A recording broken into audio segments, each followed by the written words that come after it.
here's what they got to do. Realize you suck.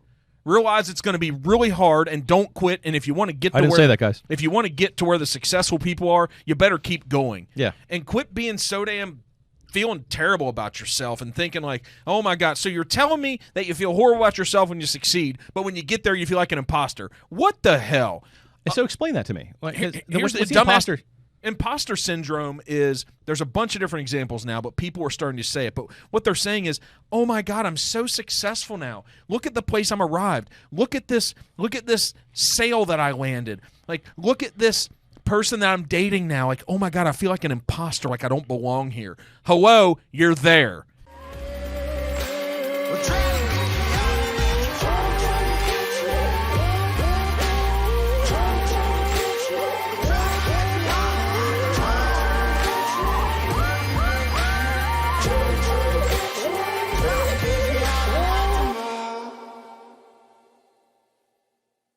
Man, the guests bring the water now, huh, Dave?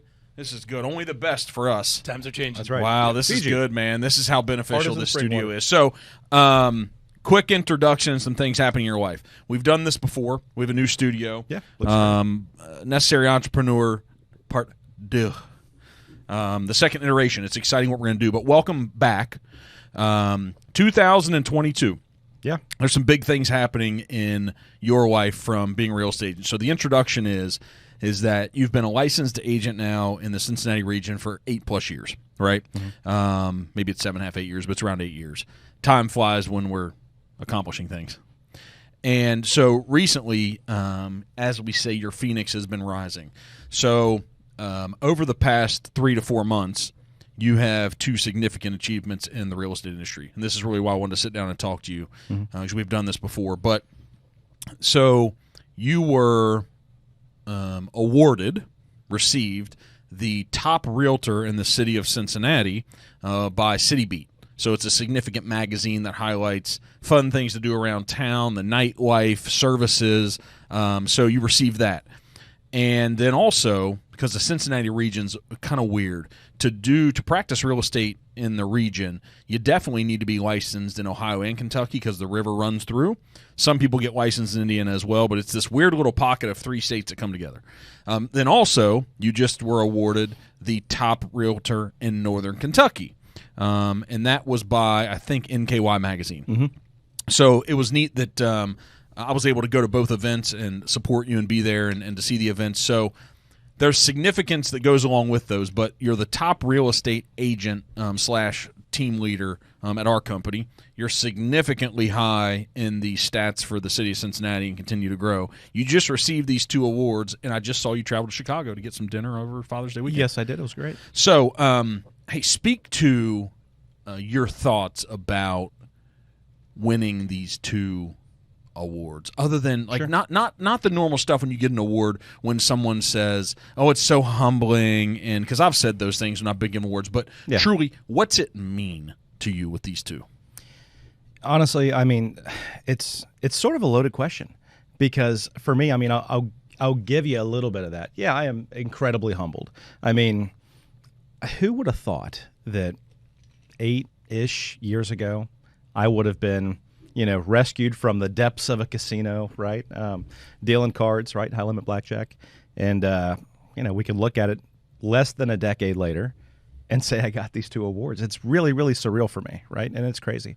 And, so to me, it means a ton. And honestly, what it is it's an affirmation. It says, what we're doing and the tactics we're implementing and like the impressions and the experiences that we're having with our clients, it's working, right? And they're telling other people, and and it's great because you make in this industry. I mean, like I've said in the past, I think I might have even said it on this podcast. I mean, not really a career or a job; it's a lifestyle, right? And when you truly engulf yourself in it, you make friends for life, and it's authentic, it's great, and you really grow with these people over the years. And I think because of that, it just gains this momentum and snowballs, and then these things start happening, right? And you can't get too sidetracked by it, of course, right? Because you just want to put your head down and keep working. But to me, it's massive. It's surreal. I'm extremely grateful. And it's just, I mean, even still, it's a lot to take in. Like, with the Citi Beat thing, I mean, I've been a massive fan of their publication, seen NKY magazine stuff all over the place too. And, two monster publications. And, you see them and you read them and you look for these chefs and these businesses and you look for, all these things. And, it's a dream. You never think anything like that would happen. And so the Citi Beat thing happened and asking everyone for the support. And then, once it happened, I couldn't believe it. And then NKY magazine happens. And I'm like, again, what is happening? Mm-hmm. So it's great, but it's very surreal. So, when I reflect on these and I really look back like, okay, how's a guy accomplish this? There's a lot that happens in 8 years, but what it means is, because these are awards that the public votes on, right? And agents go out and they put it out on their social media. You get people in your network to support you and vote for you. The reality is more people voted for you than voted for anyone else, right? Yeah. And so it's an indication of a lot of things. So what's it tell you? That you won these awards, that more people voted for you than anyone else. It doesn't mean that, you've been in the business the longest. No. Right? It doesn't even necessarily mean it wasn't based on volume. Mm-hmm. It literally was based on more people voted for you than anyone else. So what's that speak and say to you? Well, I mean, for me, one of the things with my business is I've always been about, just innovation or doing something a little bit different, like going against the grain. And, for me, when I first got into the industry, I saw people doing things this pretty cookie cutter, pretty standard, right? And this day and age, 8-ish years later, you're seeing where the industry has started to evolve into the stuff I was doing, right? And they're adapting it. But, it's just creating a lot of hype and creating something different and not being a typical stuffy professional, not treating people like a number, truly caring about the end result, truly fighting, being responsive, all of these things, right? It can't just be one or two of these things. It has to be paying attention to every little detail of the process, your marketing, the story, your brand story, everything, and it being truly authentic and making it fantastic, right, on all levels. And so I think that's how you get there. You're telling your story, but you're authentically telling your story. You're not holding anything back. You're fully transparent. You're vulnerable at times. Nothing's ever perfect. Some days you have your bad days, you have your great days, right? But it's being completely real and upfront, honest, and doing a kick-ass job for people, and I think that's what gets you there. How'd you learn all that? I've always been like a really weird, I've always had this mindset to where even if you're flipping burgers, you're going to be the best damn burger flipper that there is. If you're dealing cards, you're going to be the best person dealing cards, right? I'm not going to say I was the best, but in the short time I was there, they promoted me to high limit. And I was there with a lot of people that have been in the industry for 10 plus years, right? And it's just, so for me, I always, whatever I do, it's sort of like that Grant Cardone. Not to bring him into it, but it's that whole be obsessed or be average, right? And, I already kind of led with that mindset, but, somebody vocalized that and it's like, yeah, that's exactly what I've done. Everything I've ever done in my life, I had to perfect it, right? It wasn't that I needed to be the best, but I needed to have it perfect, right? So, yeah, I think that's really been the secret sauce. So, there's so many so-called gurus. Mm-hmm. And it's like the people who stated it. Because these are things that people have succeeded tremendously. You're succeeding. We've done great things with this business. We know so many people in other industries that are doing really well. And also the titans of industries that have come before. They had to lead with these same principles and the values you're talking about and, being the best and perfection. There's debate over that if people should try to attain perfection. But you think about all these people have come before. It's the gurus, the authors, the big people on social media that are actually saying it. Yeah. Right? And so how does someone say it? How do you become a person? So you brought up a Grant Cardone, right? Mm-hmm.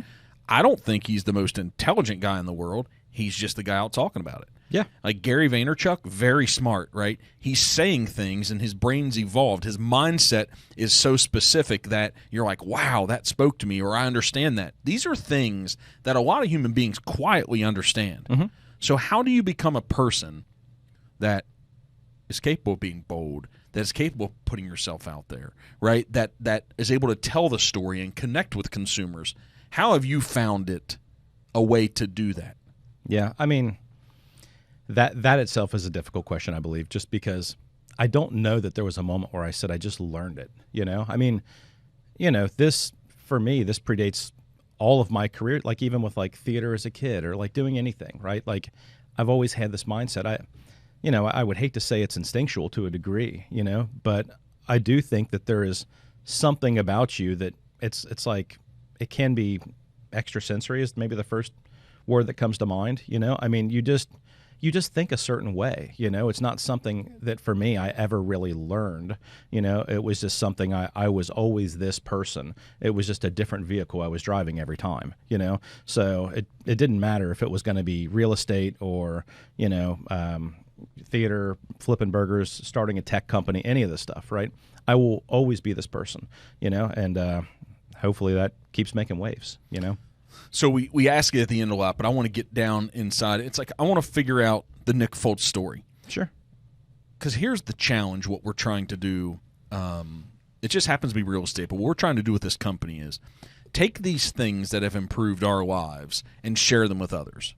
I don't know if it's necessarily your goal. It doesn't have to be your goal. However, it's my goal. Sure. And what I'm trying to find a way to do every day better is let me communicate the mindset, right? The subconscious thinking, the perspective, the approach.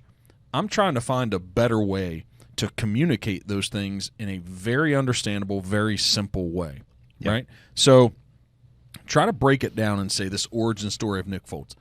Why did you become the guy that is sitting here today? Because I wanted it.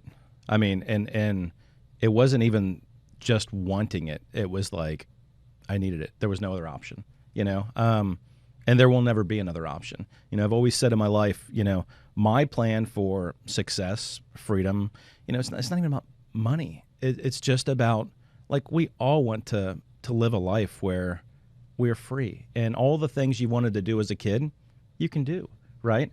And unfortunately, we're in a system where you need these Chuck E. Cheese tokens, called cash, in any country you're in or whatever. You need that to get these things you've always talked about wanting as a kid. And so for me, I'm very much still a kid, right?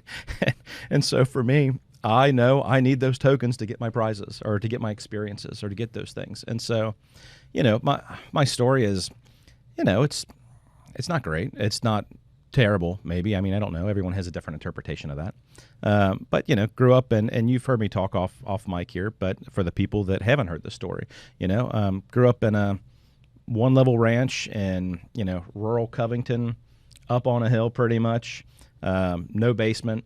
We weren't rich by any means. We weren't poor, but we were just getting by, right? And Dad worked really, really hard. Mom worked really, really hard. And, me and my sister were at the house a lot. They did everything they could for us. And, in that small confined space, I mean, we're talking, gosh, probably 1,000 square feet, 1,100. Not even that. It was tiny. I mean, it almost felt like a mobile home, but it was a house. Yeah, right? It's really an apartment sitting on a lot. Pretty much. That's what it is. Yeah. Yeah. So anyway, but when everyone had a good day, we all had a good day. Mm-hmm. When everyone had a bad day, we all had a bad day, right? And we always knew what everybody was doing because we were in this very tight space where we heard it all, right? And so, but how do you become this? So that's the thing. Like, how does Nick Foltz become Nick Foltz? Because here's the question that so many people have: you get into a brand new industry and you see the top salespeople, you see the ones succeeding, and there seems like such a huge divide between where they're starting and the people at the top. Simplify that, because you can. You're thinking about it, but simplify the past 8 years. Okay, I mean, it wasn't simple, right? And I'm going to try to break it down. But maybe it was. Maybe it was. I'm going to try to break it down as like a machine or a process or like this. Don't get too crazy. We're trying to make this simple. I'm not going to, but it's not that simple. So, very first year, I mean, a little bit. I mean, this. So, a little bit. I know a little bit. Okay, you know quite a bit. So, hey, Dave, what do you think about Here we that? go. Are you really going to sidetrack it for this audience that's trying to watch and follow? Yet. You weren't here yet? You weren't. No, he was not. Well, he said, I know a little bit. So I'm okay with that. You can speak to that a little bit. I'm okay with that. Leave me alone, Mark Perkins. So enlighten me, Do you want the answer or do you you not? Enlighten me and everyone listening. Okay, here we go. So as you are very well educated and very well experienced, as you know, 5 months into this business, I was waiting to have my first break, right? My first closing. Now, the thing is I created a lot of momentum, and I was focusing energy on things that all the infrastructure, all the R&D, all the profiles, and I was learning a lot. I was constantly around knowledge. So that's phase one of this process, is you have to show up every day.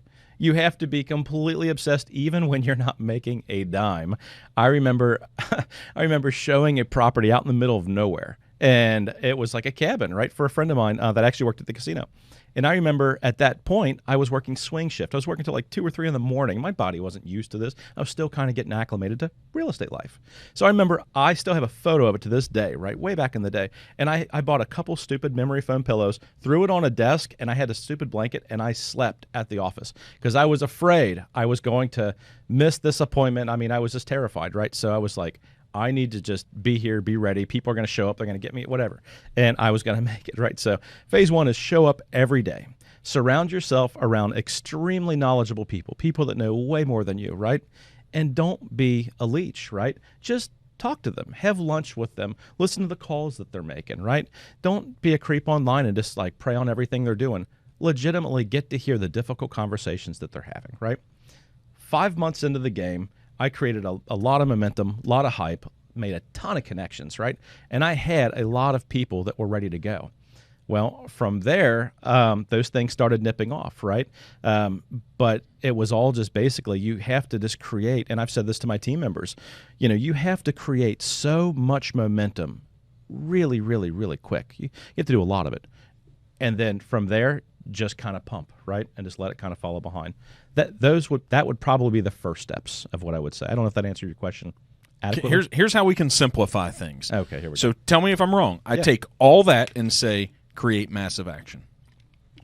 Yeah, but you have to give them the pieces of the pie, the pieces for the recipe in order to make the pie. Here's the thing. I don't know if that's true, man. And here's why I don't know if that's true. Yeah. Because a lot of the successful people I've seen, they've all done it a different way. You're right. You're absolutely correct. Right? And so if I give you all the ingredients in the recipe, they might not be the right ingredients for you. Yeah, right? I agree with and if there's different ingredients need to go in there, the recipe and the quantities and the amounts might be different. I just know if you take any ingredients about all these things it takes to become successful, what I've seen is if you take massive action and spend enough time with those ingredients, you're going to actually create a pretty good recipe. So the simple way is Great point. You got to take massive action. But I'm really wondering for you, like how you are able to explain it, like your thoughts, because if it's not simple for you, how the hell could it be simple for someone else? And so I am under this belief that if you can make things really simple, understandable, there's a greater chance that people are going to take action and change their life. I could see that. I mean, but part of it is also adaptation. Like that is also a skill set that I think, and I've got to monitor that very, very closely with my team, and seeing when they're interacting with somebody they've never met before, but they have an appointment with them or whatever, right? And it's the things you do in the moment that really, it's the gold right there. Are you talking about creating relationships? No, I'm talking about adapting to a version. Maybe it's building rapport because you don't know what that person's going to say in the first 5 minutes. Yeah, adaptability to what? Adaptation to what? Everything. So I know that's a weird maybe thing to say, but like some grenade happens in your deal. It's how you adapt to it, keep your cool, saying, and doing the right things at the right time. It is being able to think very, very clearly through muddled chaos, And I don't know how to teach that per se, but I definitely know that is like one of those invisible qualities that people really need to attack, because like there are moments where people could love you all day online. They could love your brand story. They could love everything about you. They could love your stats, and you sit down in front of them and they just start hitting you with things or have certain questions, or maybe they're a different personality type. Anything could happen, right? They can start bawling in front of you because of the reason they're having to sell. And it's how you react in that moment that really affects the outcome, not even of you just getting the business, how the experience goes for that client. if they will feel comfortable referring you, if they're going to like you, if they're not going to like you, if you have success later down the road, if you don't have success, right? But that adaptability piece is massive. Okay, so you're talking about things and behaviors and characteristics that a lot of human beings don't believe they have. Yeah. Okay? Because they've been an employee their whole life. Yeah. Right? And that's what you were. Of course. You were an employee. Mm-hmm. And so how do you take something? So why did you believe that you were going to do it? So here's real estate? Yeah, no, yeah. I mean, because you said you were licensed for 5 months. So how much success did you have in those 5 months? How much? A lot of chatter, but I had a massive goose egg. Okay, so that means you didn't have any closings. No. Right? What made you believe you were going to make it? There was no other option. I mean, for me, I don't get into anything to not be successful at it. And I figure I knew, and it's sort of like the Thomas Edison quote, I know all the ways it doesn't work at this point. I'm that much closer to what does work, right? And it was very much that. Like I had spent all this time knowing what doesn't work, and also kind of test marketing all of this innovative stuff while I had the time to perfect the things that other people weren't even fluid in with tech and different practices.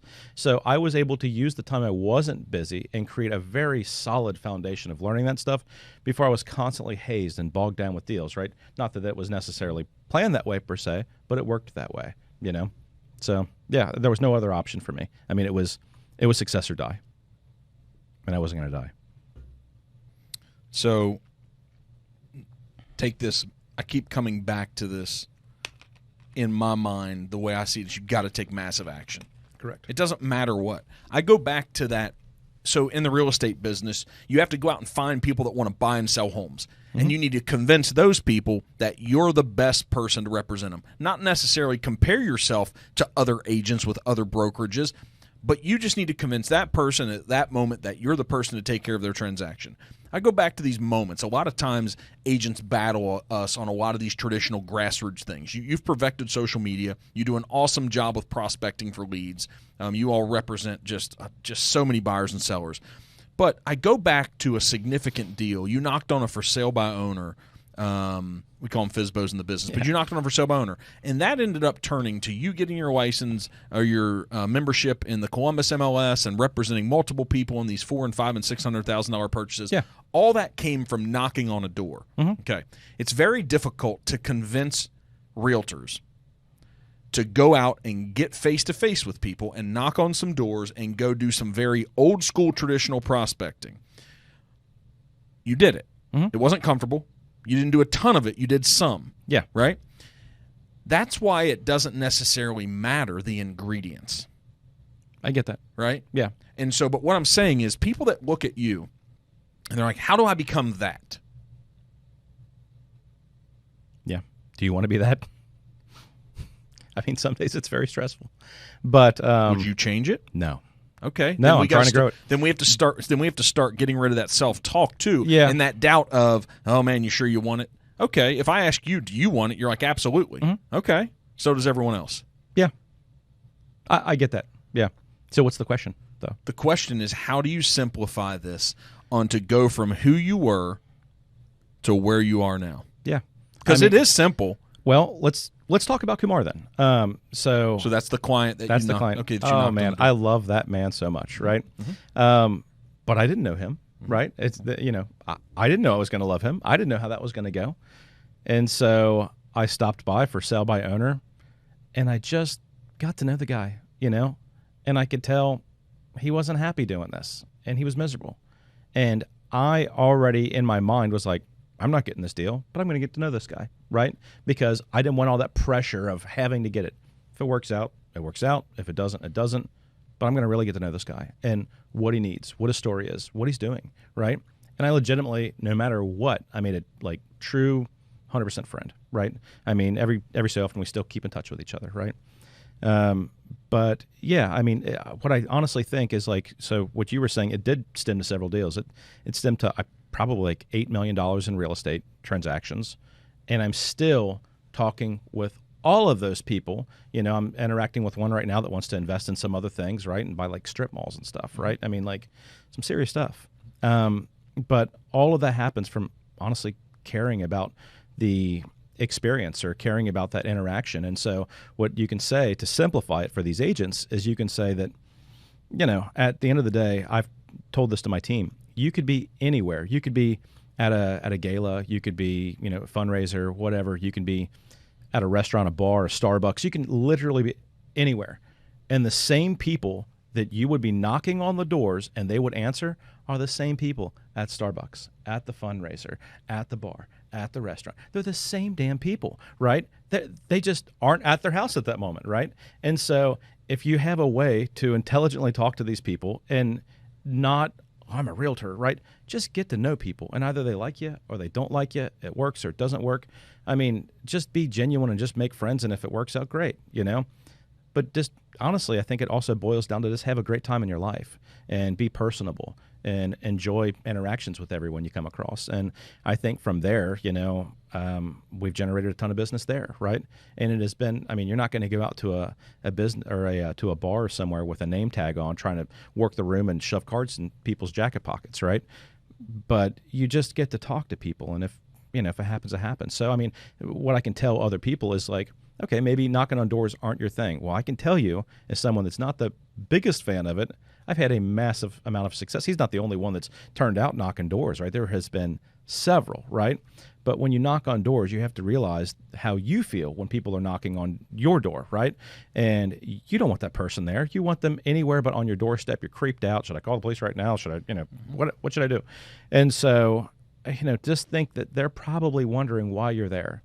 And so, you've heard of the elevator pitch. You've got a very short amount of time to cut through those layers that are very heavily up right now because they don't know why you're there, and just make a human connection with them. And if it doesn't work, that's fine, but just keep making those connections with people, and do it everywhere you go.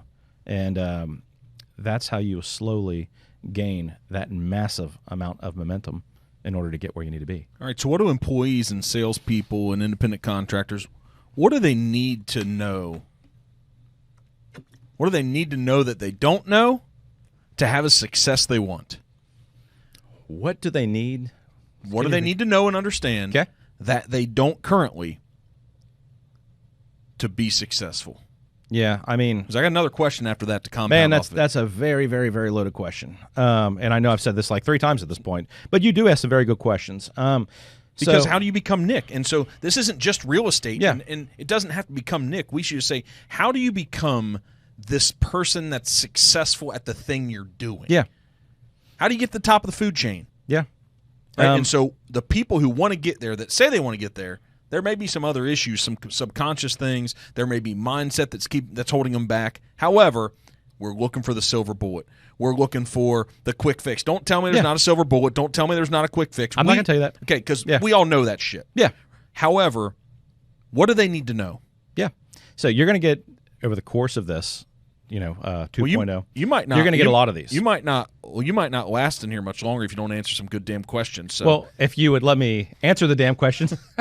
I'm just kidding. Dave, man, I'll take get out the damn bourbon. I swear. This man's just giving the preamble. What bourbon ago. are we going to have here? Because he's going to go get us. He's going to get us some rocks, and we're going to have a little taste of bourbon. I like that idea, Mark. Yeah. I think we both need it at this point, dealing with each other, right? So Nick, I've needed it from the day I met you, man. But here we are, right? So let's get. Man, I'm looking at Dad's bourbon closet over here. He's got, for you folks at home that can't see this, he's got quite the sauce collection, everybody. Let's see. I think I'll do the Red Label Weller. I like it. Little heat, slightly sweet, pretty enjoyable. Red Label Weller. And then, Dave, you can bring it to me. We have to serve him because we all know that sometimes Diva Nick, you got to take care of him. Right? Diva Nick. But, oh my gosh. There's some new Peach Crown. I'm all about some Canadian whiskey, even though we're in the Kentucky bourbon country. So actually, can you hook us up? I'll do a Peach Crown as well. Because here's why we got to do it, man. I know it gets exhausting being him when you have a guest who won't answer the damn questions. So I forgot even what the question was. You kept talking so much. Now we're talking about bourbon. Now we're talking about. Oh my gosh. Here's the thing. You can hook us up, and I'll get into this. So I'll do a Peach Crown as well, Dave. Here's the. I got the answer. Whenever you're ready. All right, so I'm going to reiterate the question because we got sidetracked. But what do people need to know or understand that they fundamentally don't to be highly successful in their field? Yeah. What is it? So I think I think so first thing is be completely authentic with everybody. You're not fooling nobody, right? because we can see BS a mile away. We just know. We know when someone's on the phone and they're fibbing. When someone's face expression does something, you're like, that person, what something's weird there, right? So just be completely authentic with everybody. There's nothing you're going to hide, right? In most cases, just don't even try. Just be completely real with everybody. That's the first part. When people know you're being completely 100% real with them, this is pretty tame for what I wear, but those of you that know me, I'm wearing velvet crazy blazers and stuff. I like wearing that stuff. It's real to who I am, right? So first part is just be real in everything you say, how you carry yourself, how you act, what you wear, just be any real. Of that stuff. Hey, Dave's gonna hit. So think real quick though. Dave, you don't have to pour all that stuff for us. Just hand it to me and I'll get it, man. I know that. Wow. Sir. Yeah, serving this guy, man. He's like, I need one as well. He needs a double, man. Having to sit back here and listen to this crazy. No. So, all right, just be real. But okay, next part. part. I'll let you finish, but I want to come back to that, right, man, because people don't know how to be real. Okay. All right, so be real. Yeah. What happens if their real sucks? Well, that is a personal problem. And I've seen other people. Are you just telling people, like, based on their personality, they just don't get to have what you have? Yeah, exactly. Well, so here's what I'll say. That seems awful arrogant and condescending. It's not condescending. If they can't be honest in order to be successful, then if that makes me condescending, I don't give a damn. Like, if you can't be honest with people in order to be successful, you have to put on some silly front. So you think it's just up to you to tell them, like, oh, sorry, it's not for you, folks. You don't get to have what I have. I'm not saying, I never said those words. You're saying those words about me. I'm saying be authentic with people. Be real with people. What you're saying is, what if these people suck? I'm not saying that they suck.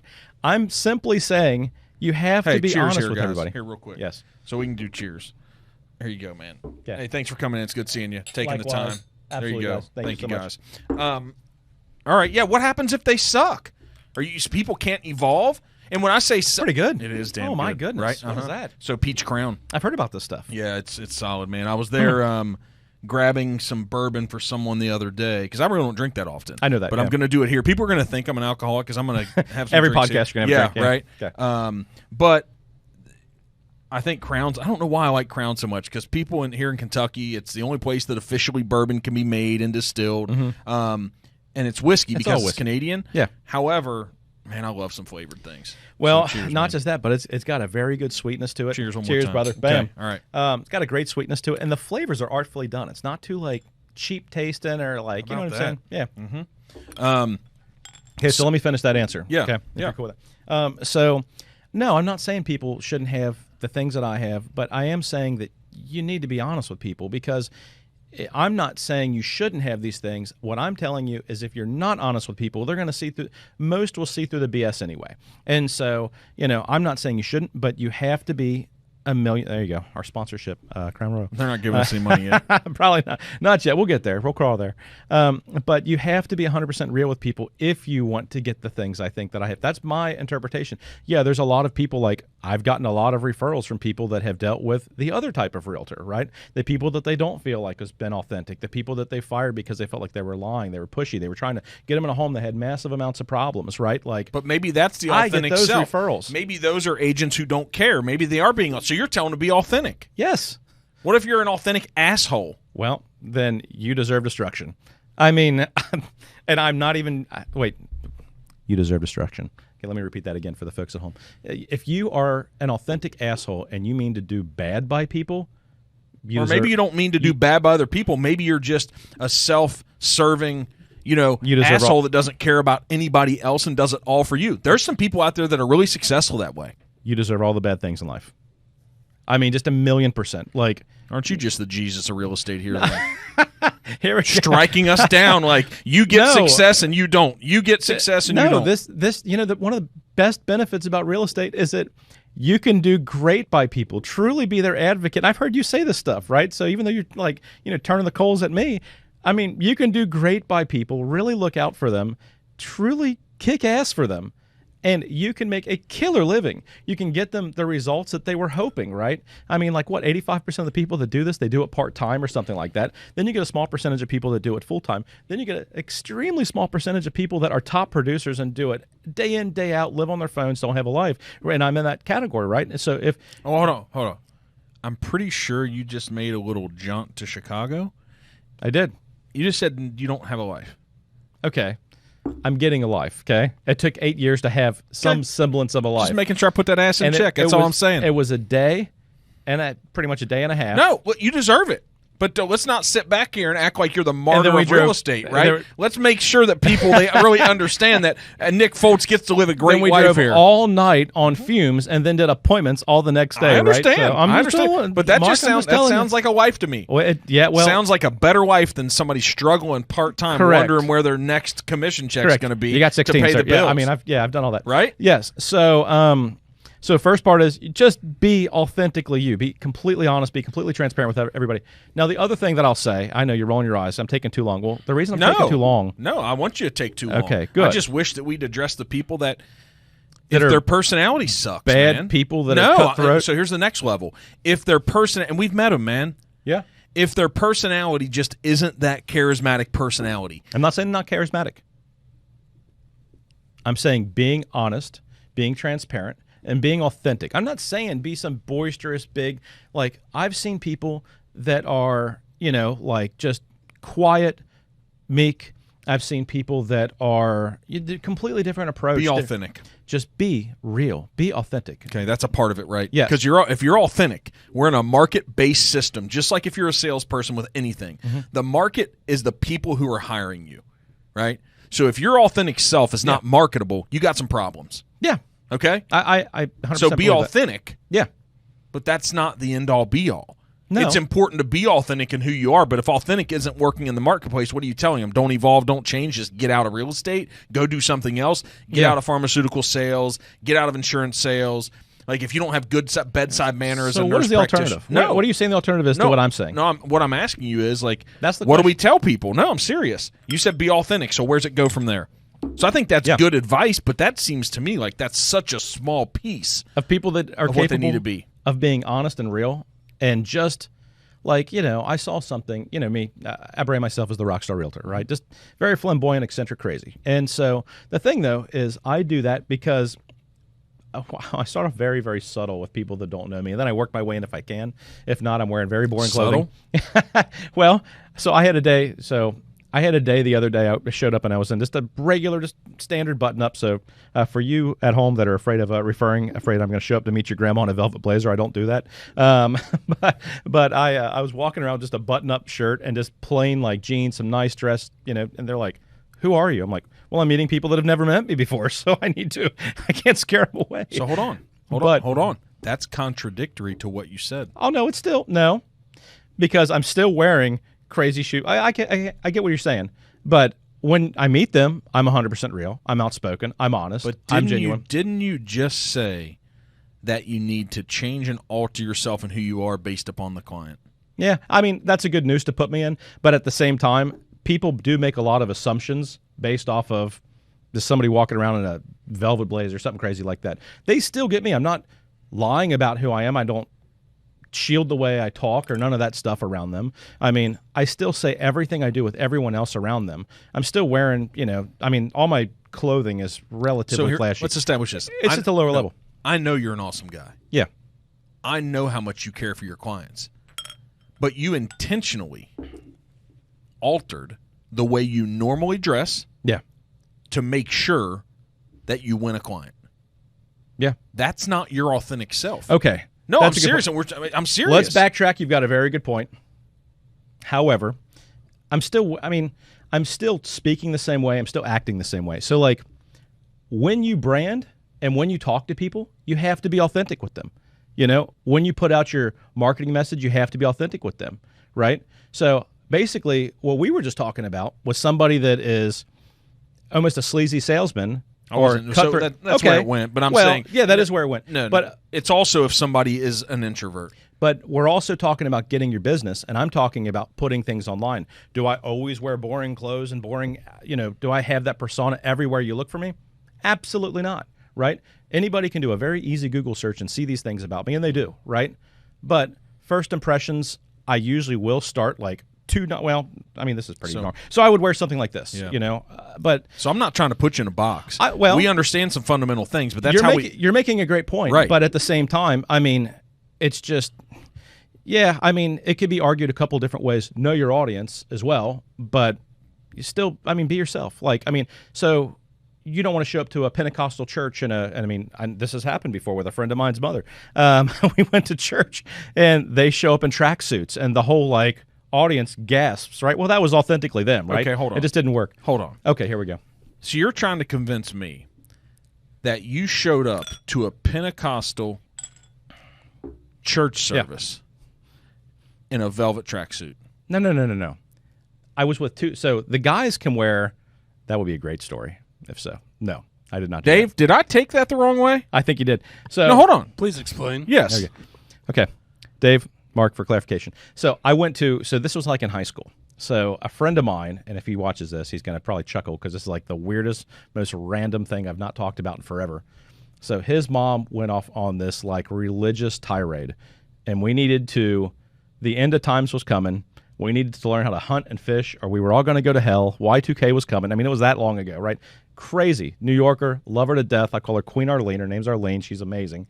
Anyway, so her mother, we needed to go to church. And we spent all night playing like GoldenEye, drinking Mountain Dew, like, just being idiot kids, right? And so we were expected to then wake up after that and then go to this Pentecostal church.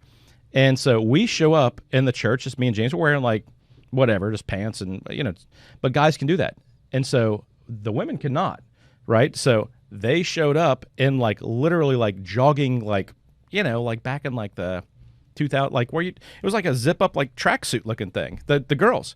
And I mean, the room, I mean, you well, you do need to know your audience in certain cases, right? They were authentically themselves, but at the end of the day, you don't want to be offensively yourself. And so maybe that's the little nugget right there, right? Because to grandma, me wearing a velvet blazer looking like I'm about to lead the marching band's probably offensive to grandma, right? I'm not hiding who I am. Grandma gets to meet me. I'm not lying to grandma. I'm real with grandma, right? But I'm not showing up in a tracksuit where I'm not belong. I'm not showing up in a velvet suit, somebody that's, watching Andy Griffith and I'm strutting in with, spiky loafers or something crazy. You can't be careless with your business, okay? So, yes, you make a great point. I mean, Grandma will get to know that side of me if Grandma's comfortable with that. But she'll always get to know me, right? Grandma don't like Nick. I mean, woo, here we go. So anyway, second part of your question, unless you want to box me in a little bit more and beat me up. You're boxing yourself in. Let's go. Okay, well, we've already had our fun. So next part of the conversation, or next part of the thing that you were talking about is take the pressure out of it. I think, another thing is like be completely authentic with people, but also try to take the pressure out of it. Like, don't try to be, desperate and pushy and all of these things, right? I mean, I think that people by nature feel like I have to sell this house, right? I have to push this person into this, like, I need a paycheck, or there's water rings on the ceiling. We're going to overlook that. You can get that fixed, right? I mean, like, I think at the end of the day, like, that doesn't leave a good taste in people's mouth, right? And it ultimately has a negative impact to your brand. So I think all of those things, take the pressure out of the process. And honestly, what I've learned, and I honestly hate this, and guys, I'm so sorry to do this. I'm going to give Mark Perkins some credit right now. When I was learning, I learned, when I said surround yourself around people that are successful and that do this a lot, and you learn a lot. I mean, you were one of those people, right? I mean, when I joined Pivot, I was number like 10 to 14 in that range of agents with Pivot out of whatever we have now. So I spent my day around people like you and Saul and, all kinds of other people that were there, James when he was around, right? And I mean, one of the things, like I'd go on showings with you and like, I loved it. I loved seeing you be incredibly authentic with people. You were incredibly honest with people, right? And it's wonderful. It's great. So, I mean, you can fight me on it a little bit, but you run your business this way. And I loved that about you, right? And still do. And so I think because of that, instead of, I heard a quote once, it's short-term greed equals long-term headache. And I think if you focus on that greed short-term, you're not going to have referrals. People are always going to have a bad taste in their mouths. So just be real with people and cut the shit, right? And so, I mean, it's a lot of that too, right?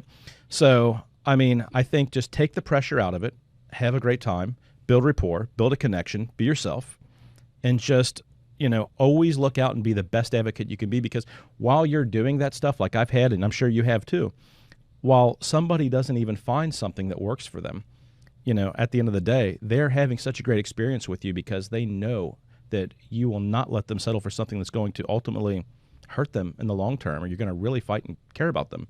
They are referring people actively to you while you're still working with them, and they've not even gotten their house yet, right? Or they're getting the house ready, and now they've just referred a couple of people to list with you or whatever, And I've had that a lot, but it's because of that impression, or they know you're being transparent. They know you're being real with them. Okay, so we said, what do they need to know or understand that they don't? Mm-hmm. Yeah, take the pressure. Be completely authentic. Be completely obsessed. And every person that you meet are the same people that are behind the doors on the phone that are looking at your marketing. They're the same people.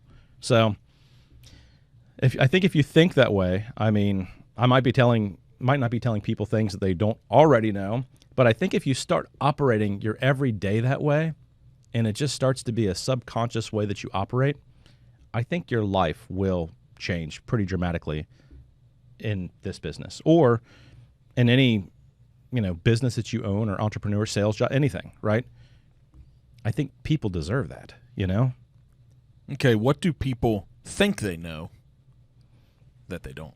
Realtors or consumers? I'm just saying, we're not talking about just realtors listening to this, man, right? As this podcast builds, it's your customers, it's people we know, it's all of our fans. So yeah, what do people think they know that they don't? Could be about themselves. Yeah. Could be because there's a lot of misconceptions because here's what I want to tell everybody. For some reason, we all think we're damn good at the thing we're doing. If you're so damn good, then why aren't you crushing? Yeah. If you're so freaking talented, if you're so capable, and you're so amazing, yeah, then why the hell aren't you crushing it and having the success and the results you want? Why? Yeah. That's a great question in itself too. But I think that people need to realize that they're competing with themselves, not other people. Everyone's goal is completely different. And, for some people, maybe it's... Hold on. I don't necessarily agree. Everyone's final goals may be different. Mm-hmm. The levels of achievement that people have may be different. The type of life that we want to live may be different, right? Yeah. The self-satisfaction may be different. The self-determination. Mm-hmm. Those things may be different for us all. We may have the end final goal be different, the outcome. Yeah. However, we all have the same goals when we're starting out.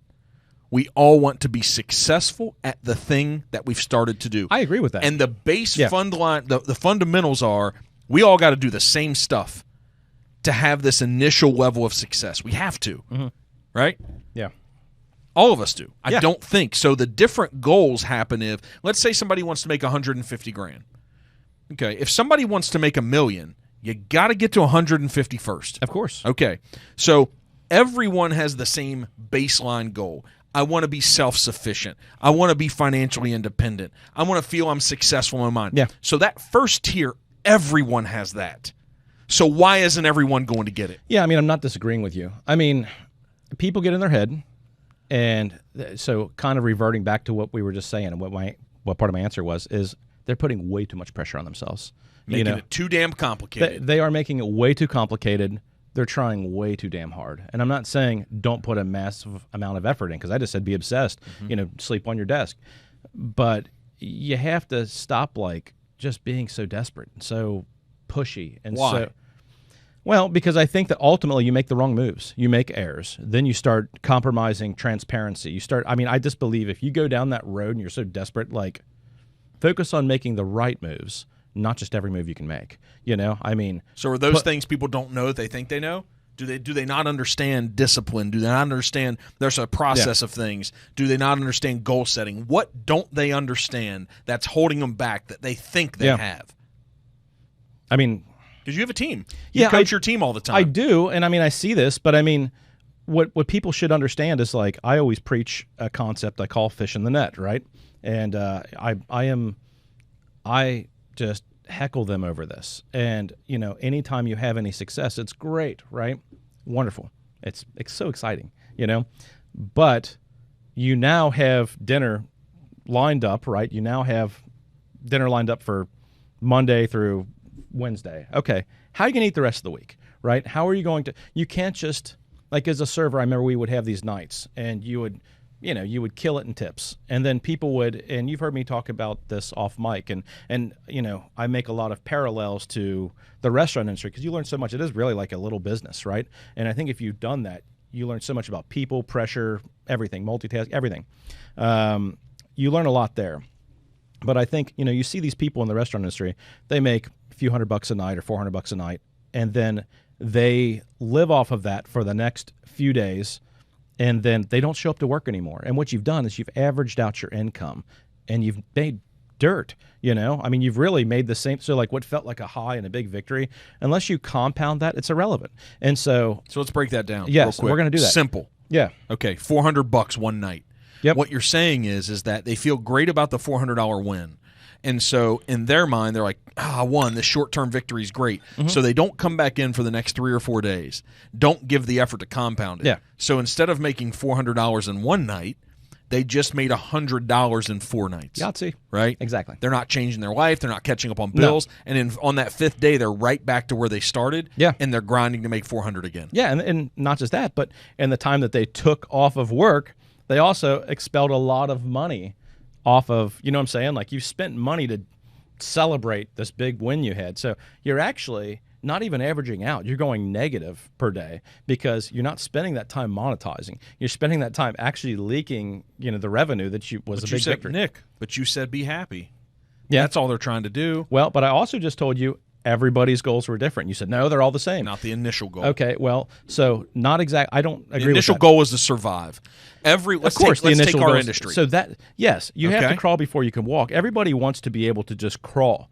But then once they all decide what direction they're going to walk in once they learn how to walk. And the only reason I combat you a little bit on this is because we've had very agents here that have said the same thing. And it's been, I just want to spend more time with my daughter, while she does sports, or I want to spend more time with my family, or, hey, I just want to, whatever. I want to do my few deals a year and I just want to chill, right? So not everybody wants to do a massive amount of volume. Hold on. But here's what they want. They at least want to earn enough money to be sufficient in their life. We all do. Of course. So what I'm saying is that's a given.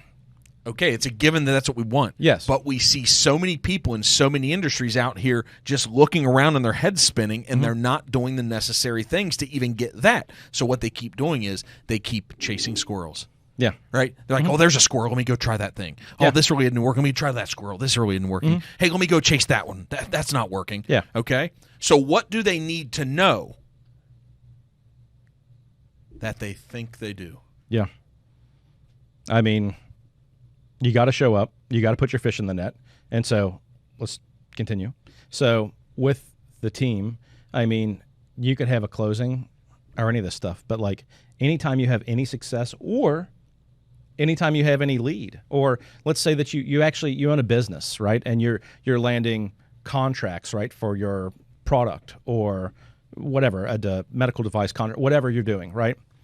You're still in negotiations, or even if that's locked in, that could fall apart, So, I mean, at the end of the day, you need to make sure that that's great. You're talking to Tom and Mary, who's going to sell maybe 123 Main Street, right? Tom and Mary might not decide to sell. They might get sick. It might be a bad time. They might be expecting a child. Anything could happen, right? And we've seen it happen a lot. And so, whereas it's exciting that you just got this contract or whatever, or this rapport or talk, whatever, at the end of the day, if you don't compound, you'll like that segue. If you don't compound and put those fish in your net, then you're kind of doomed. Like I've seen it happen amongst members of our team sometimes, where, we have a couple really good things and then so-and-so falls apart or whatever. They're, anything can happen. So I think for people, what they don't know, I have found across the board with my team, and I think just in life, always put more fish in your net. It doesn't matter how successful you are. It's irrelevant. Because how do you put more fish in your net? The things that brought the fish to your net to begin with, the first fish, you enhance your process if you need to, or you just put in more energy to make sure you get a fish the exact same way you got the last fish, right? But here's what people do. I know what they do. What do they do? They don't put. They take their day off and they spend their 4 days. Right. They spend their $400. Here's what they don't do. They don't cast the net, man. Yeah. And they let and if they do, they let the damn thing sit there, and they go for a nap on the deck of the boat because they're a little tired. Yeah. Because they don't want to reel it in, see if they've won, to recast it again. Yeah. So they leave the damn net sitting out in the ocean, just hoping and praying, like, let's just leave it down there all day. Let me not give any effort to reel it in to find out. Let's hope and pray. And it's so much easier to sit here on the deck and get some sunshine and, hey, can you bring me a glass of water? And that's going to exude too much energy. And instead of what you should do is reel the damn net in. And then if you have some fish in there, looks like you struck gold. How about you throw it back out in the same spot, right? Bingo. Every time. Yeah. What happens is you throw the net and you sit and pray. That's not how shit works.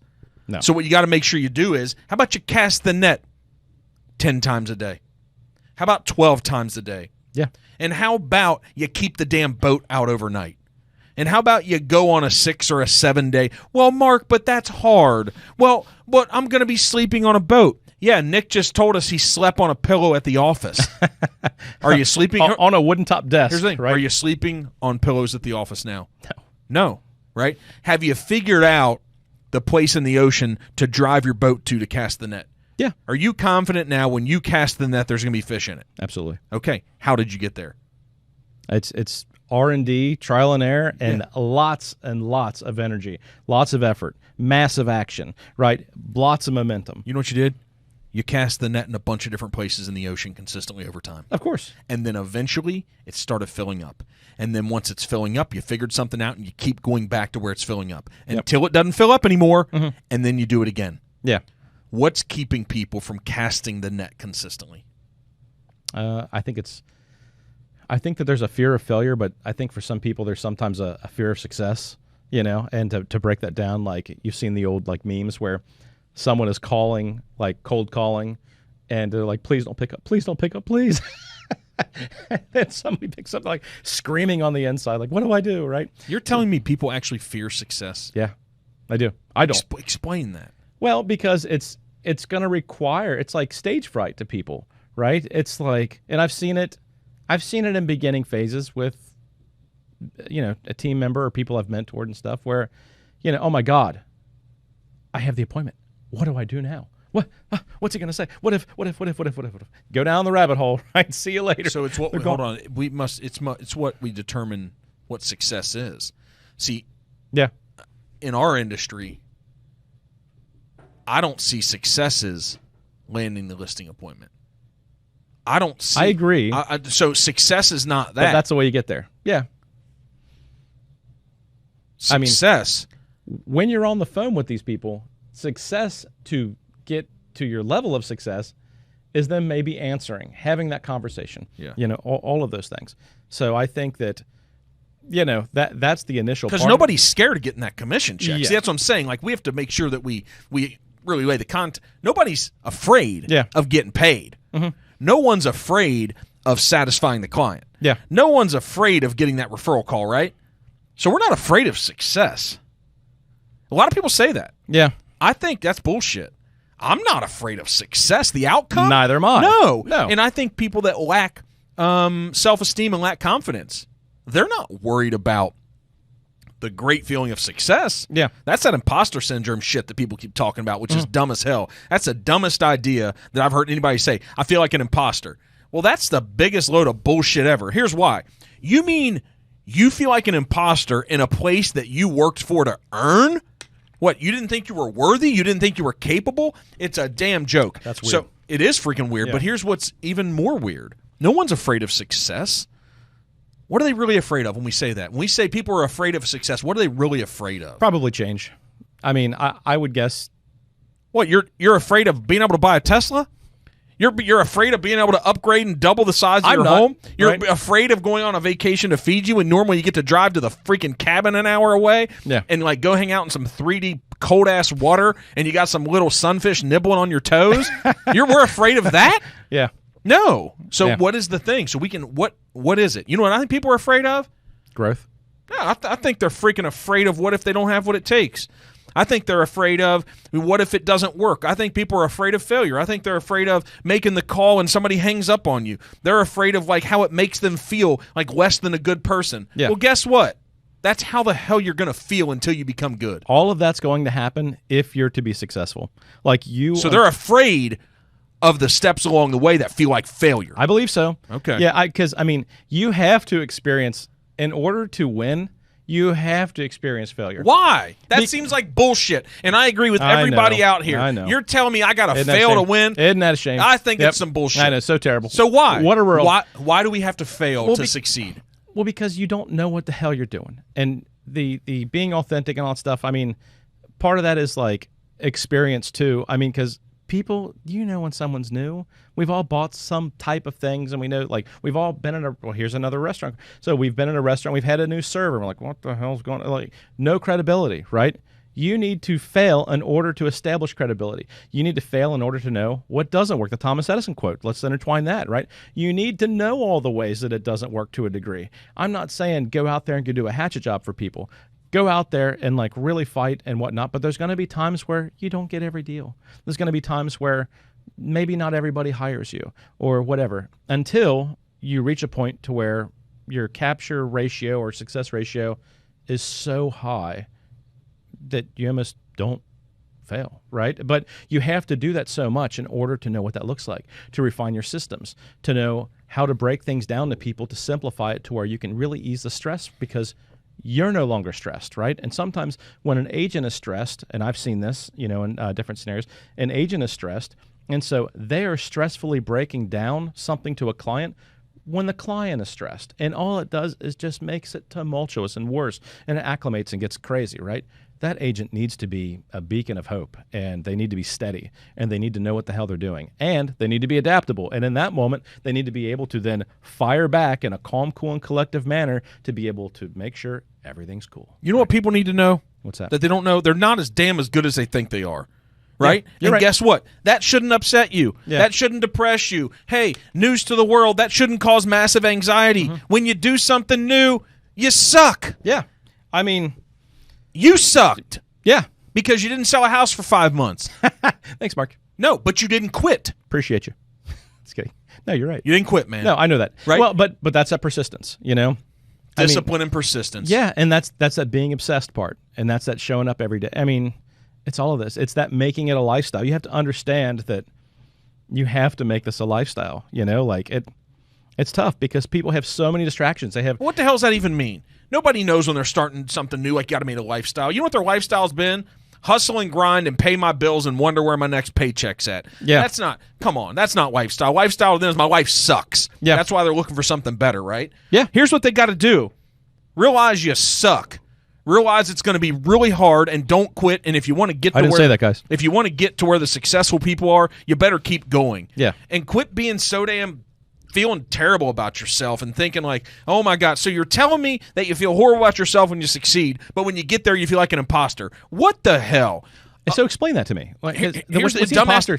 Imposter syndrome is, there's a bunch of different examples now, but people are starting to say it. But what they're saying is, oh my God, I'm so successful now. Look at the place I'm arrived. Look at this sale that I landed. Like, look at this person that I'm dating now. Like, oh my God, I feel like an imposter, like I don't belong here. Hello, you're there. It means you did something to earn it. Yeah. So basically what we're saying is you don't believe in yourself, people. How about you need to wake up a little bit every day and get up and say you can do it? Like when you were the 8-year-old version of yourself that you kept on asking in the damn grocery store. How many times did you see this shit happen? Man, I'll tell you, those grocery stores got it figured out. They put little toys and coloring books and magazines and candy. You know what? I think they overcharge your ass for that candy in that line because they know kids are sitting in the cart and those kids aren't going to shut the hell up until terrorizing you buy their parents. Until you buy it for them. How many times do you just see this battle? Sorry, Mom and Dad. Who wins? Who wins the battle? What's that? Who wins the battle of what the kid wants in the line at the grocery store? Usually? The kid. The kid. Okay, so why the hell did we evolve into these adults where now we aren't that confident? We ask one time and get told no and we put the candy up. That's because we got a lot of spankings as a kid. Your parents, wait a second. Your parents were trying to tell you that shit back then. So if as a kid you didn't listen, why are you listening now? So unfortunately, here's what's happened to our lives. The world and people around us have taught us to not believe in ourselves. Yeah. And that is the biggest load of crap that we've ever been sold. if you're going to sit out Right. here and wait for the world to come to you, it's not coming. There's no one coming to kiss your ass and help you. 0% chance. No, they'll love you, Yeah. but they're not coming to help you, right? And it actually feels like the world's against you. So let's go through something here. Yeah. So if you're going to feel bad about yourself, that you're worried about failing, so people are going to tell you you're not good enough. So here's the fact. When someone doesn't hire you or buy the thing from you, you know what they're telling you?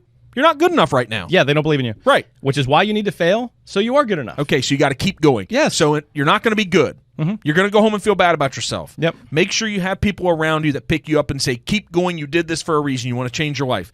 All right. Eventually, if you do it enough, you're going to get some success. That success is going to make you believe in yourself a little bit. That then is going to say, you know what? I can do it. Screw the world. Screw the people around me. All the haters, all the doubters. Because the haters and the doubters, you know why they're that way? Because they don't believe in themselves.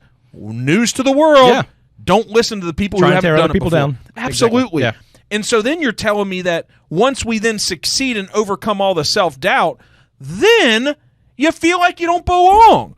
What in the hell is wrong with you people? Yeah.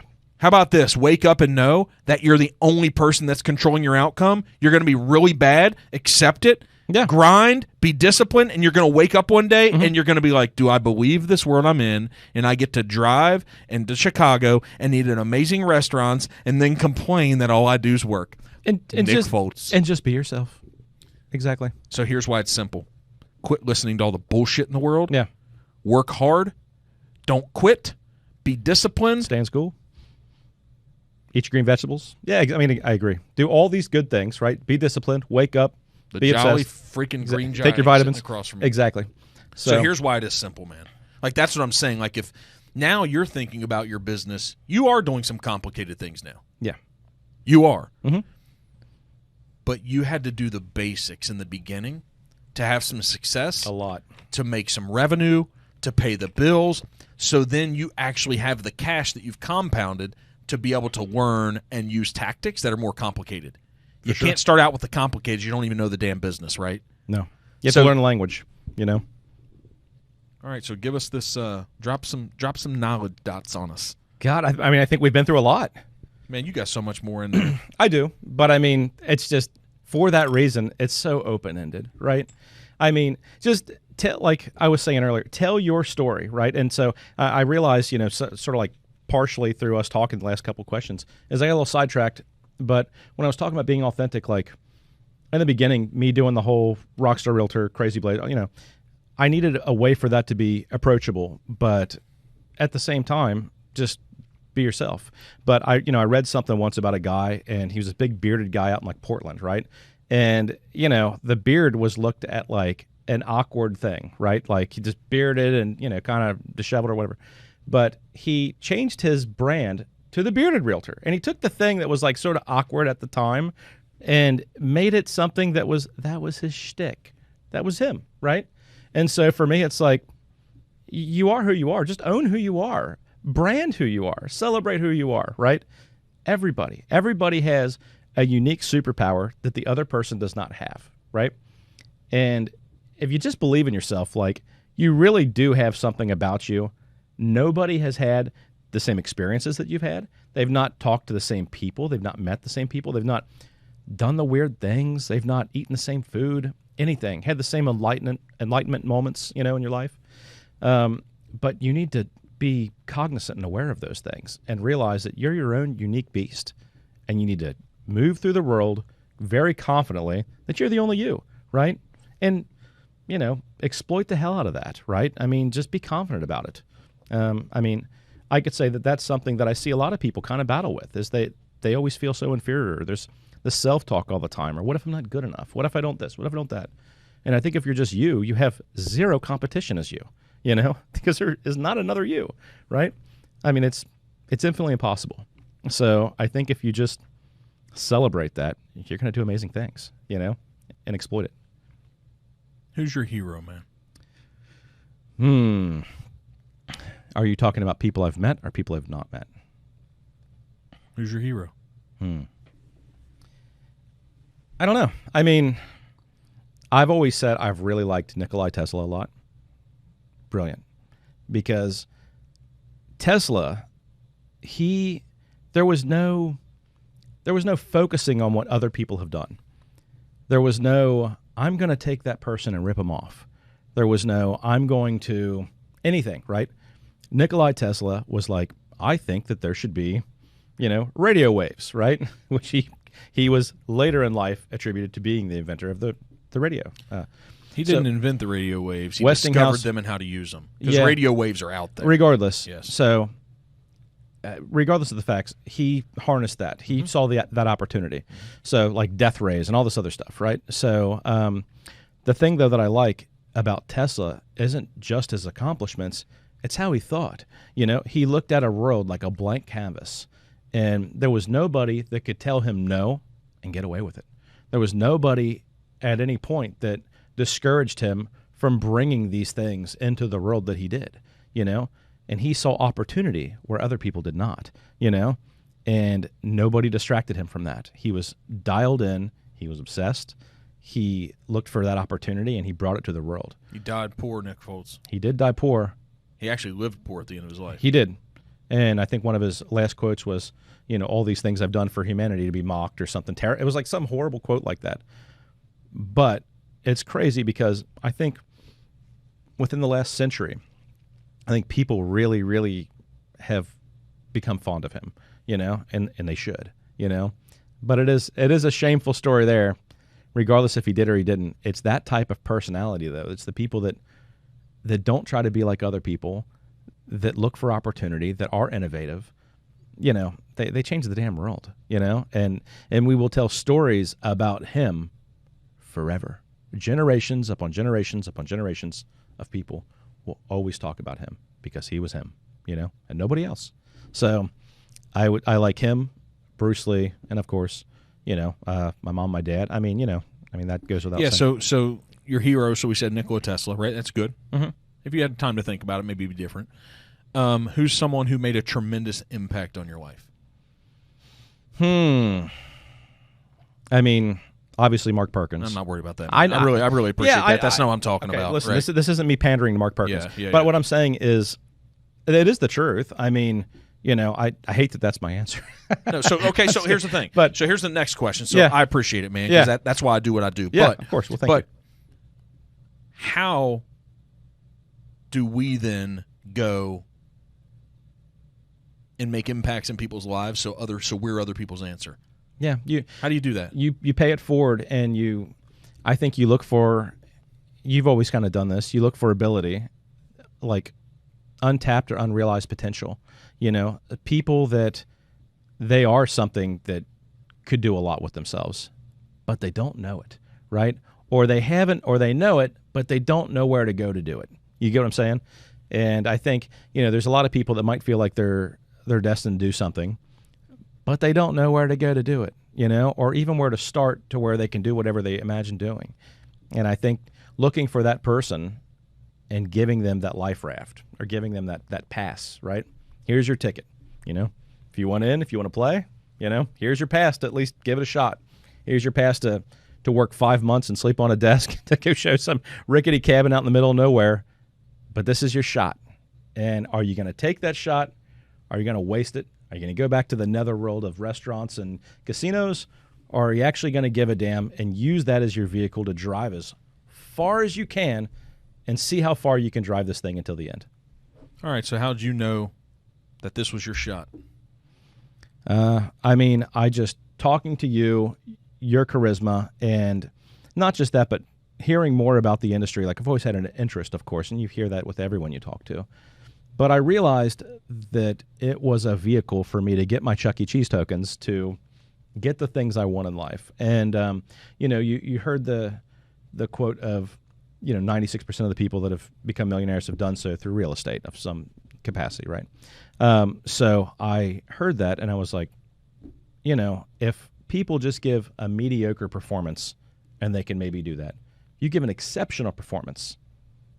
I almost felt like I was not guaranteed, but I felt like if I made this an absolute obsession and put my energy into it like I do, that I thought that there would be a pretty good chance that I could do pretty good, And, here we are, doing a podcast. Are you a dreamer? Big time, of course. You always have to look like 30 steps ahead, I mean, you always have to think have a somewhat direction to where you want things to go in your future, you know? So yeah, I've always been a very future-minded type of individual. Always, and I always will be. I think that is one of my superpowers, right? Is I can always sort of see the future in some degree, you know? And so that's the direction I always try to go. What's your biggest dream you have? Biggest dream? Ooh, that's a secret, Mark. Biggest dream is God. So I would like to, I don't know if this will ever happen, but Quit saying that. well, No, okay, you got to remove that. we're going to do it. No, it's just what, So I would like to start a tech company, and so I worked on pre-real estate even. I read a book, and I don't even know the name of the book, but I remember what I learned from the book. I think I have the book at my house, but the thing I thought, and my upbringing, I mean, I was selling lollipops in high school, spent $6 a box. I would make $150 a week in high school. It was cool with all the teachers. I was flipping iPads and Xboxes and all kinds of stuff when they were very rare. I've always had that mindset. But I would always read, even when I was completely broke, I would read these books, these John C. Maxwell's and these Dale Carnegies. I would read the hell out of them. I mean, I absorbed so much knowledge, early on.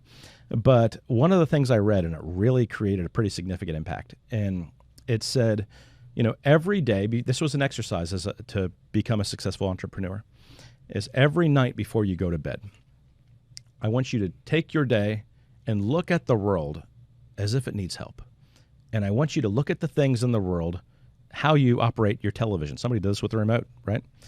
You look at everything in the world and you say, if only this had this component or this did this, it would be better. If only, you get what I'm saying? Like at the end of the day, you look at everything, how can this be better? How can this process be better? Somebody did that with DoorDash, right? And eventually you start solving problems in a world that doesn't exist yet. And so you go to bed and you write down an idea, and you basically, the goal is that if you come up with 365 ideas, 98% of them or 99% of them are going to be trash. They're going to be terrible, right?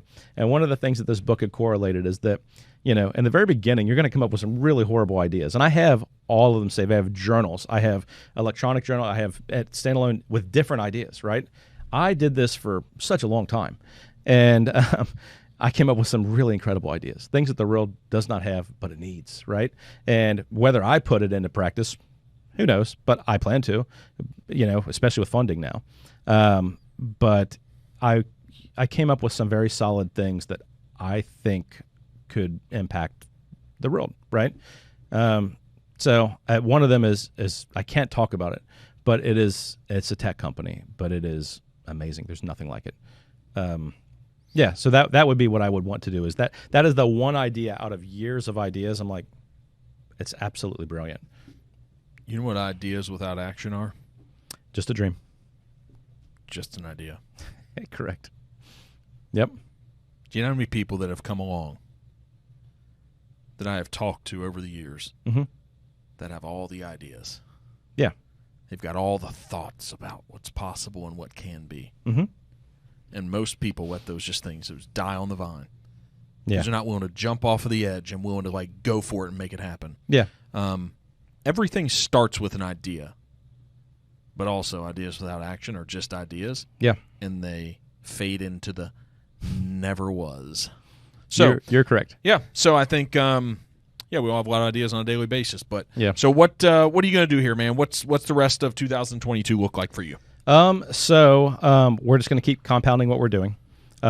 We've been working on so we just did like a logo design, right? Been a long time in the making. Sounds like another one of those ideas. No, it's complete. Good. I mean, so like on my my best of wrestling belts, which we didn't talk about those, but on my best of wrestling belts, I kind of have like a little teaser of the image, and then there's like a little one, right? It's like a little lion standing amongst, like, you've seen it, but I think it's cool. It's it's subliminal. It speaks a lot to how we operate as a brand, and it's confident, shows presence and strength. So that, and then from there, some pretty cool materials, ideas, and from there, we're going to do our second summit, which we always do to kind of just refine the things that we've been doing that has been working, and then from there, just kind of finish, coast through the rest of the year. From there, those are our goals. So you're also now a real estate investor. So that's been a really exciting thing to happen to you. Yeah. Started out as a realtor. You find success. You buy some buildings, and you're going to continue to compound that. Yep. You're going to continue to grow your team. Mm-hmm. You're going to start a tech company at some point. At least that's the idea. We'll see. Right? Yeah. All right, man. What do you want to leave us with? I appreciate you coming and 100%. Thanks for spending having the me. time and going through the banter and stuff. But I just want to. I always want to help people to just live the best possible life that they can live. Yeah. That's really what I want to help. And I'm not saying real estate's it for everyone. It could be being a doctor or being an attorney. I've just found that real estate can unlock our lives. Yeah. I just want to help people understand like you're capable of a lot more than your mind and your body and your soul tell you are every day. Yeah, test your limits. I mean, people are meant to kind of like, keep shedding their skin and becoming something better and bigger and stronger. I mean, we're capable of that. We're They capable. just don't know if they're meant to be, man. They're I capable. know, and you've met a lot of people that I saw something that was like a TikTok yesterday, and I just thought, holy hell, not me. There's no way. Like I couldn't believe it. And it was like, this is what this man gets for 27 years of consecutive employment without calling in one day. And it was the most embarrassing video ever. I don't even know why I'm bringing this up. What did he get? He got like probably a piece of paper that said congratulations, and then probably a $25 gift card to Applebee's or something. It actually, you're way too thoughtful for what this man actually got. The man got like a little clear, like satchel looking thing. He got like 2 ballpoint click pens that was like the company. He got like a bag of Reese's. I mean, he got like all kinds of stupid like candies and stuff. And it was like that man spent 27 years. And this was my like philosophical or my analysis. This man spent 27 years of his life in a job that he put purpose behind. He didn't miss a day. He probably sacrificed time with family and with his parents and with his kids or whatever his life situation or genetic makeup looks like. And at the end, all the guy got for 27 years sacrificed was a couple stupid ballpoint pens and a sack of Reese's and a clear, fanny pack or whatever he got, So, I mean, you have to constantly focus on growth and becoming a better version. And you can't stay still. It's like if you're not growing, you're dying. You've heard that. And we've all heard this a million times, I think, at this point. But it's the truth. That guy's life hasn't progressed any in 27 years, I would say, right, for the most part. Monetarily, not so much. I mean, I almost feel like you just have to keep running. You have to keep trying to be a better version of you. I mean, Why? That's my mindset, and I know that it's your mindset as well. But I mean, you stay still. Nothing profound comes from it. It's sort of like the Bill Murray Groundhog Day. Like you will wake up and live the exact same life for eternity if you don't take. It doesn't even have to be. I think massive action. You think massive action. Just move the ball forward. Like just keep moving. Even if you're moving very slowly, even if you got a lot of distractions in your life, just keep going. Crawl your way. If you can't walk or run, crawl, right? It doesn't matter. Anything you can do, just do not stop moving, And I see too many people that don't do that. So, yeah, just keep growing, Have a great life. All right, man, we're going to get this kicked off. I can't wait till next time that you write a book or something. We'll see. Right? We'll see. I can't wait. Maybe one day. On the front of it, it could be, you know what? Hey, Dave, as we wrap Some this up. cheesy blazer? Hey, know what it's going to be? He's going to be his authentic self of wearing just the white button up and the black jacket because he's got to make sure people like him, and I got to be the person I need here to be. we go. Okay. No, man, roast over the coals. No, so here's what's fun. I mean, you are your authentic self. I mean, this brand that you've developed, people know that you dress flashy. They know that sometimes you wear these pointy shoes. Like when you show up, people know you're there. No, Yeah. I mean, and I got so 'em now. right. So Yeah. I congratulate you for being willing to be that person and being Yeah. comfortable in that. And I think you should be that all the time. Yeah.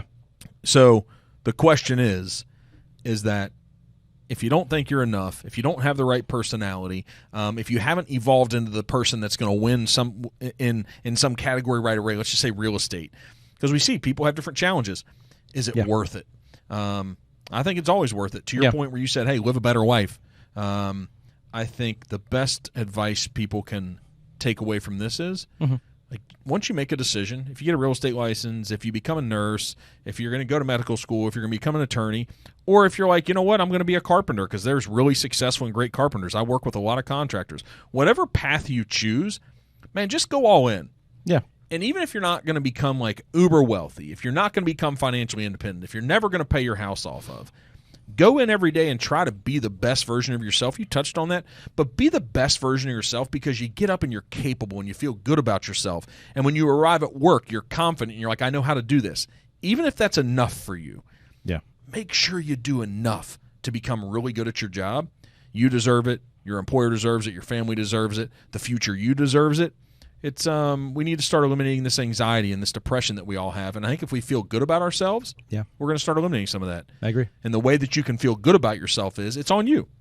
You got to make sure you get up and you give a little bit extra effort today than you did yesterday to take control of your own life. Stop sitting around and waiting for this world to give you things. Agreed. Right? They're not going to give it. They haven't given you anything.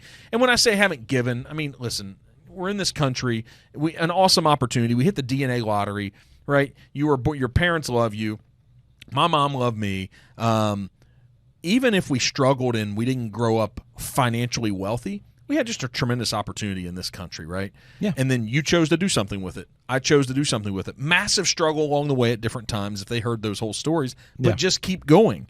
The future better version of yourself is so much more than you see in the mirror today, and it's so worth it on how it makes you feel, the self-worth, right? The empowerment that you have about life. And then all of a sudden you find yourself sitting at a table like this one day, and the person sitting across from you say you made an impact in their life. And then the people on your team, they know the impact you're making in their life. And all that is just start. Believe in yourself and don't quit. You're a version of that, man. Yeah. So kudos and Appreciate congrats you, for being you. I can't wait to sit back and see the things that you become. It's not going to take another 8 years for you to make huge strides. You're going to start seeing year over year the big things changing in your life. Yeah. And it all started with dealing with that 5 months where you weren't having the successes that you wanted to have. True. And Kudos. just kept moving forward. Right? Yep. Kudos, dude. Thanks, man. Crush 2022. Yes, sir. Right? Have some fun. Oh, yeah. Live your life. Yep. Work 100 hours a week. Oh, wait. Yeah. Right. That's what we do. All right, guys. Thanks for coming in, man. Go Thanks, go Mark. and sell some real estate. See everybody. All right, Will man. do. Hey, wait. Hold on. How Yeah. do they we still recording, Dave? Hey, how do they find you? So in real estate, if you were voted the top realtor in Cincinnati and Northern Kentucky. Well, thank you so much. Yeah. So Instagram, so Instagram and LinkedIn are both at Mr. Rockstar Realtor all together. So you can find me at Mr. Rockstar Realtor, Instagram or LinkedIn. If you get on Facebook, just / Nick Foltz Realtor, Facebook.com.